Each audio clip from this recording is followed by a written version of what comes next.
Namaskar everyone. Today in this video we are going to discuss project work in economics for the class 11th और ये बहुत ही important video है आप लोगों के लिए बिकॉज CBSE की गाइडलाइंस के अकॉर्डिंग इकोनॉमिक्स में जो प्रोजेक्ट है वो 20 मार्क्स का होता है, तो इसलिए ये बहुत इंपॉर्टेंट होता है 20 मार्क्स के पॉइंट ऑफ व्यू से। और ये वीडियो आपके लिए वन स्टॉप सॉल्यूशन होने वाला है बिकॉज मैं इसको बहुत ही डिटेल रिसर्च के साथ कंप्लीट वीडियो लेके आया हूँ। आपको मैं सारी स्टेप्स कवर कर ली कि पूरा एक प्रोजेक्ट की क्या क्या स्टेप्स होगी, what are the steps for the preparing projects with a sample project. So video and तक देखिएगा। Steps to prepare a research based project, ये सबसे इम्पॉर्टेंट पार्ट है, तो इसको मैंने सैम्पल प्रोजेक्ट के साथ पूरा डिस्कस करने वाला हूँ। तो सबसे पहले आपका जो प्रोजेक्ट है उसमें फर्स्ट स्टेप होगा कवर पेज।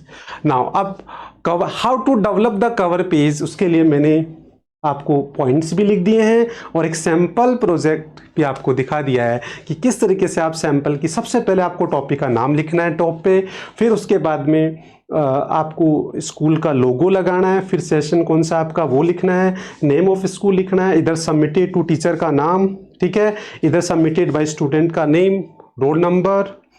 और इसमें आप चाहें तो और भी बहुत, जैसे सपोज आपका जो भी टॉपिक है उससे रिलेटेड, जैसे ड्राइंग्स, डूडल्स, आप थोड़ा बैकग्राउंड इसमें आप अच्छा कर सकते हैं अपने टॉपिक से रिलेटेड, तो और इम्प्रेसिव इसको आप बना सकते हैं, अपनी क्रिएटिविटी यूज़ कर सकते हैं। तो आई होप ये देखने के बाद आपको समझ में आ गया होगा किस तरीके से आपको कवर पेज बनाना है।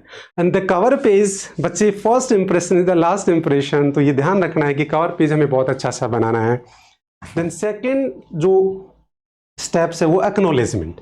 अब बच्चे एक्नॉलेजमेंट बेसिकली होता है क्या है कि you are going to acknowledging, क्या acknowledging give you the opportunity to thank all those who have helped in the carrying out. तो इसका मतलब डायरेक्ट इनडायरेक्ट आपकी जिन्होंने भी हेल्प की है सबसे पहले आप उसमें थैंक यू देते हैं।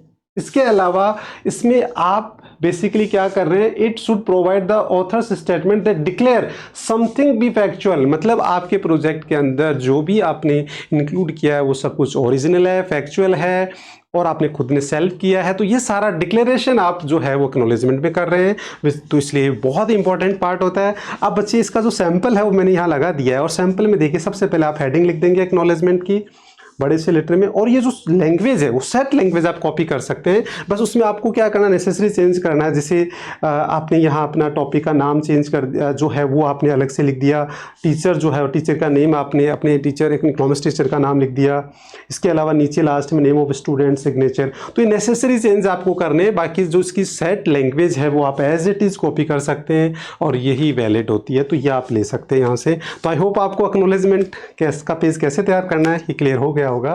देन थर्ड आता है सर्टिफिकेट। अब सर्टिफिकेट क्या होता है, देखिए the certificate is an academic designations awarded students who successfully completed.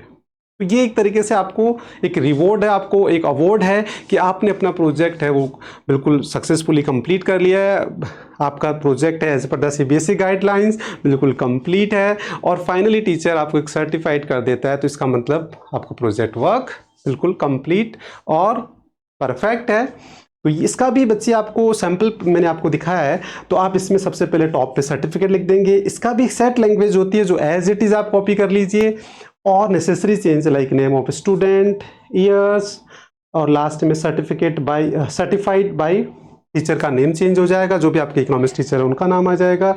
तो इस तरीके से टॉपिक का नेम, तो ये नेसेसरी चेंज करके सेट फॉर्मेट, सेट लैंग्वेज आप यहाँ से कॉपी कर सकते हैं। तो इस तरीके से ये सर्टिफिकेट बन जाएगा।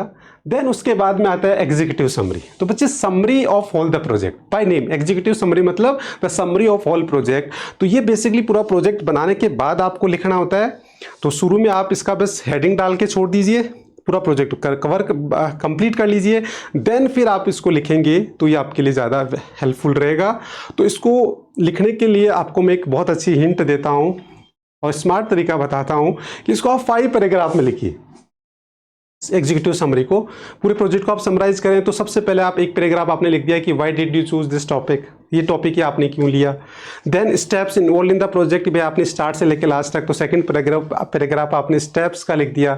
थर्ड पैराग्राफ में आपने जो है वो टॉपिक मतलब इंट्रोड्यूस कर दिया अबाउट, जैसे आपने सर्वे बेस्ड प्रोजेक्ट बनाया तो आपने सर्वे में क्या किया, या केस स्टडी बेस्ड प्रोजेक्ट बनाया तो व्हाट यू डिड, तो about the survey, about the case study, आपके रिसर्च मेथोडोलॉजी के बारे में आपने बता दिया कि आपने क्या किया है। उसके बाद जो थर्ड पैराग्राफ है, फर्स्ट हो गया, सेकंड, थर्ड, फोर्थ जो पैराग्राफ है वो बच्चे आ जाता है कि आपके जो प्रोजेक्ट का जो कंक्लूजन का पूरा एक पेज बनाएंगे आप, आगे उसको डिस्कस करेंगे अभी हम, तो उसके बारे में जो हाईलाइट आप करना चाहते हैं इंपॉर्टेंट कंक्लूजन, उसका एक पैराग्राफ लिख दो।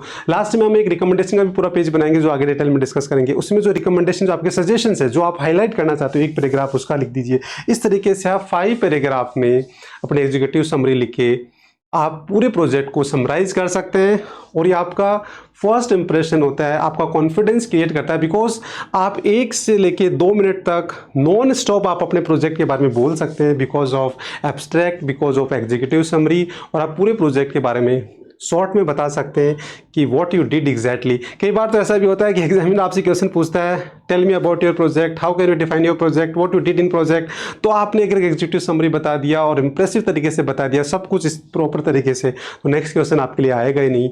यही इससे सब कुछ क्लियर हो जाता है कि यार बच्चे को सब कुछ पता है ना। उसके बाद आता है इंडेक्स, तो इसके बारे में बताने की जरूरत नहीं है, इंडेक्स पेज भी हमेशा लास्ट में बनता है, बस आप पहले पेज नंबर सीक्वेंस ही रखनी है आपको, बस हेडिंग डाल के छोड़ दीजिए, बाद में पूरा प्रोजेक्ट होने के बाद में फिर आप टॉपिक और उसके पेज नंबर भी आप लिख दीजिए।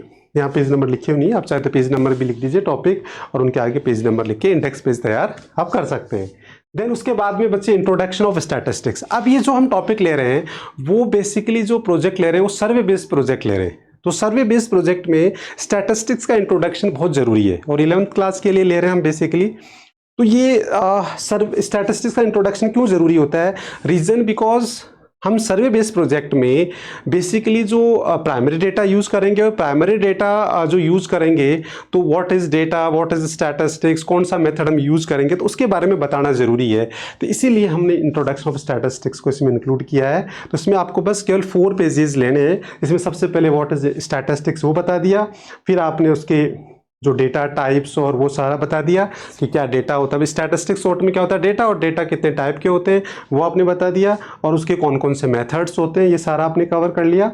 देन उसके बाद में प्राइमरी डेटा, सेकेंडरी डेटा जो हमारे मेन होते हैं, तो ये क्योंकि इसमें हम देखो सर्वे बेस्ड प्रोजेक्ट में प्राइमरी डेटा यूज़ करते हैं, और जो केस बेस्ड प्रोजेक्ट होता है उसमें हम क्या करते हैं सेकेंडरी, तो ये पता होना चाहिए कि प्राइमरी डेटा सेकेंडरी डेटा क्या होते हैं, ठीक है।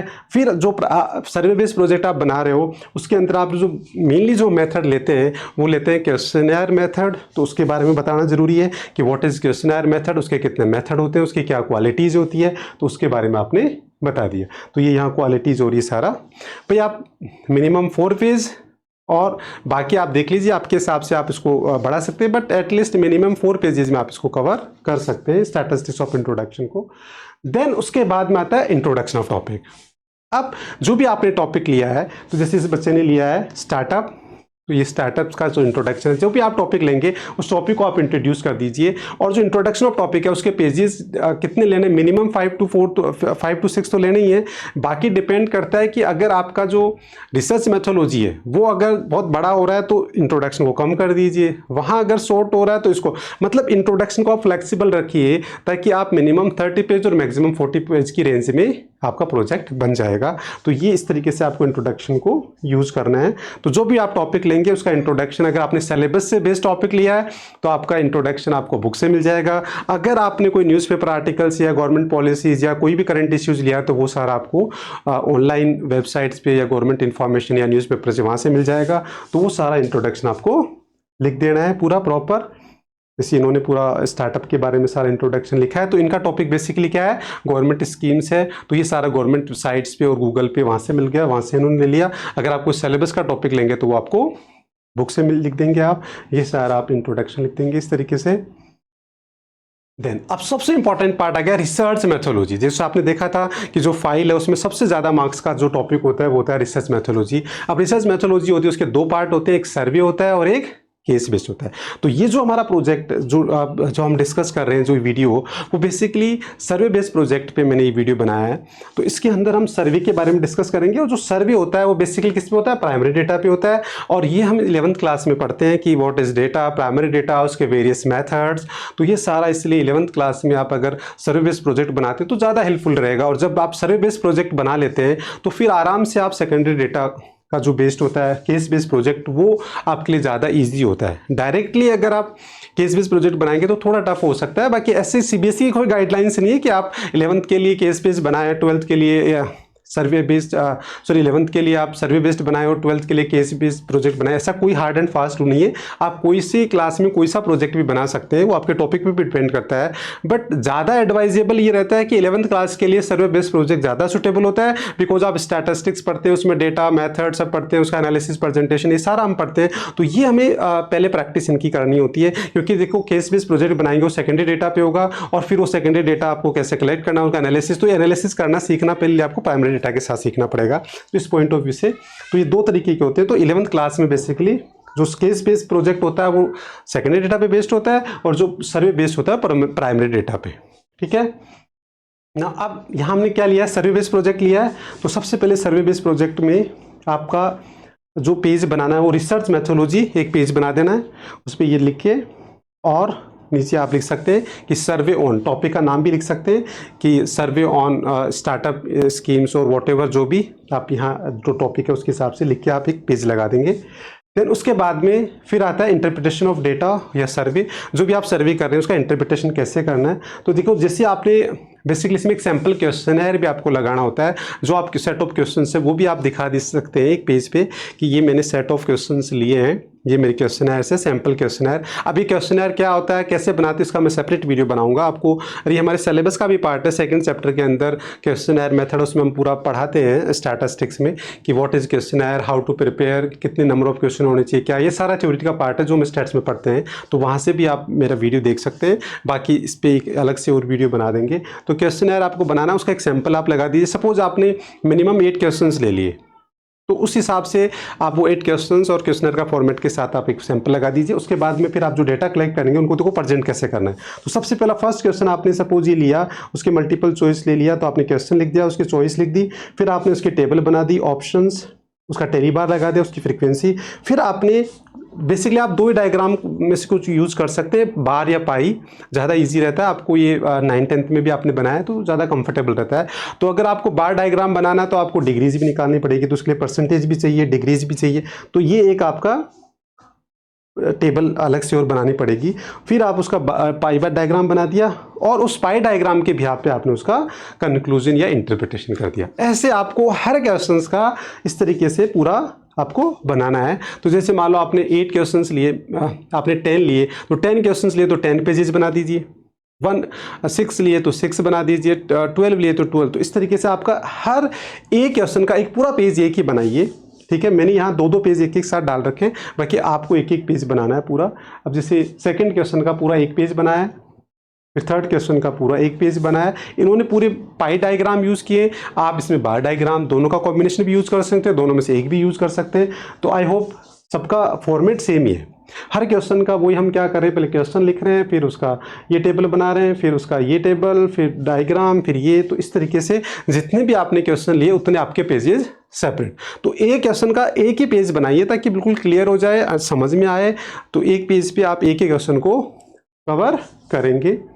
इस तरीके से सारे क्वेश्चन चल रहे हैं। मैंने ये यहाँ 2-2 पेज लगा रखे हैं, बिकॉज अदरवाइज वीडियो बहुत लंबा हो जाता है, तो इसलिए मैंने 2-2 पेज यहाँ कवर कर रखे हैं। बाकी आपको एक ही पेज पे एक क्वेश्चन को कवर करना है, और किस स्ट्रक्चर में करना है, फॉर्मेट मैंने आपको यहाँ बता दिया है। तो इस तरीके से आप ये सारे क्वेश्चन, इन्होंने जितने भी क्वेश्चन लिए उनका सबका एक सेपरेट पेज बनाया है, और ये सारा इन्होंने डेटा एनालिसिस कर दिया है इसका।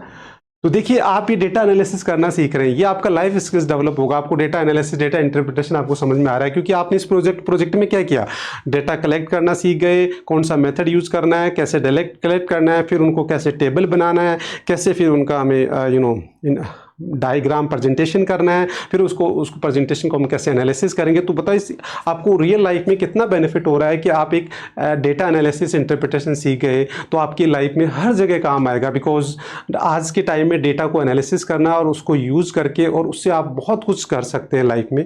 तो वो सारी चीज़ें आपको स्किल्स डेवलप हो गए, तो ये सारे कवर हो गए हैं। नाउ लास्ट में फिर जब डेटा एनालिसिस आपने पूरा कर लिया, उसके बाद हमको कंक्लूजन लिखना है। What is conclusion? Conclusion basically the important highlights of the project होती है, जो may be positive may be negative, जो आप देखो आपने हर क्वेश्चन का अलग अलग कंक्लूजन लिखा है। अब यहाँ आप सबको क्या कर लीजिए, कंबाइन करके ओवरऑल प्रोजेक्ट का कंक्लूजन लिखना है, जिसमें आप पॉजिटिव नेगेटिव, और कोशिश करिए इसको पॉइंट में लिखिए, ताकि पॉइंट्स में लिखे आप पूरा ही कंक्लूड कर दें। कंक्लूड का मतलब आपका ऑब्जर्वेशंस, आपके पॉजिटिव नेगेटिव जो भी ऑब्जर्वेशंस है वो आपने यहाँ लिख दिए, जो आप हाईलाइट करना चाहते हैं। इंडिविजुअल आपने अलग लिखा है, प्रोजेक्ट का होल आपने यहाँ एक पेज पूरा डेवलप कर दिया। तो ये आपको स्ट्रक्चर देख लिया। देन उसके बाद में रिकमेंडेशंस का मतलब सजेशंस होती है, which is very very important. क्योंकि देखो अभी तक आपने एक टॉपिक लिया, उस पर आपने डेटा कलेक्ट किया, उनका एनालिसिस किया ना, उसके भी पे आपने कंक्लूजन भी ड्रॉ कर दिया। अब एज ए इकोनॉमिक स्टूडेंट आप को अपने सजेशंस भी देना है कि भाई पर्टिकुलर जैसे स्टार्टअप इंडिया स्कीम्स है, उसमें गवर्नमेंट ने स्टार्ट की, और मैं समझा रहा हूँ आपको एग्जांपल के लिए, तो स्टार्ट किया और उसके बाद उसका कितना बेनिफिट लोगों को मिला, कितने अवेयर हैं, कितने नहीं हैं, क्या रियली वो बेनिफिशियल है नहीं है, ये सारा आपने एनालिसिस कर लिया। उसके बाद अब आप अपनी रिकमेंडेशन देखिए कि गवर्नमेंट और उसमें क्या कर सकती है और क्या अच्छा हो सकता था, ताकि जिससे ज़्यादातर लोगों को बेनिफिट मिलता और उसका फ़ायदा ले सकते थे। तो रिकमेंडेशन में बेसिकली ये भी आप पॉइंट में लिखेंगे तो ज़्यादा अच्छा है। तो recommendation is totally your suggestions, your opinion, your logic. जो आपका अपना ओपिनियन है उसको लॉजिक के साथ आप यहाँ लिख दीजिए, क्योंकि आज इकोनॉमिक्स के स्टूडेंट है। तो आप व्हाट डू यू थिंक, आप क्या सोचते हैं, तो वो सारा आप यहाँ लिख देंगे। देन आता है बिब्लियोग्राफी। इसमें सोर्स ऑफ इन्फॉर्मेशन बतानी होती है कि आपने कहाँ से आपने जो भी जो प्राइमरी डेटा लिया है, तो उसकी तो कोई सोर्स ऑफ इन्फॉर्मेशन है नहीं, क्योंकि आपने ओरिजिनली खुद ने कलेक्ट किया, फर्स्ट हैंड इन्फॉर्मेशन है। बट अगर आपने कोई भी सेकेंडरी डेटा भी इसमें यूज़ किया, जैसे इंट्रोडक्शन के लिए अगर आपने कोई वेबसाइट, गवर्नमेंट वेबसाइट या कुछ भी यूज़ किया, तो वो सारी चीज़ें आप, कोई टॉपिक आपने बुक से लिया है कहीं से भी, वो रेफरेंस के लिए आप बिब्लियोग्राफी में डाल सकते हैं कि सोर्स ऑफ इन्फॉर्मेशन। तो उससे पता लगता है कि आपका जो प्रोजेक्ट है वो कितना ऑथेंटिक है और कितना नहीं है, तो इसलिए ये डालना ज़रूरी होता है। तो आई होप बच्चे आप लोगों को बहुत अच्छे से समझ में आ गया होगा कि किस तरीके से आप प्रोजेक्ट बना सकते हैं। मैंने पूरी कोशिश की इस वीडियो में कि आपको प्रोजेक्ट से रिलेटेड कोई प्रॉब्लम नहीं आएगी, बिकॉज मैंने इस पूरा कवर करने की कोशिश की है, वन स्टॉप सॉल्यूशन। और मैंने फील किया था कि एक प्रॉपर गाइडेंस नहीं है बच्चों को इकोनॉमिक्स के प्रोजेक्ट पे, और इसीलिए मैं ये वीडियो लेके आया और पूरा रिसर्च करके कंप्लीट कवर करने की कोशिश की है। आई होप आपको ये पसंद आएगा। तो डेफिनेटली अगर आपको पसंद आए तो लाइक करिएगा, शेयर करिएगा, चैनल को सब्सक्राइब करना मत भूलिएगा। Thank you so much.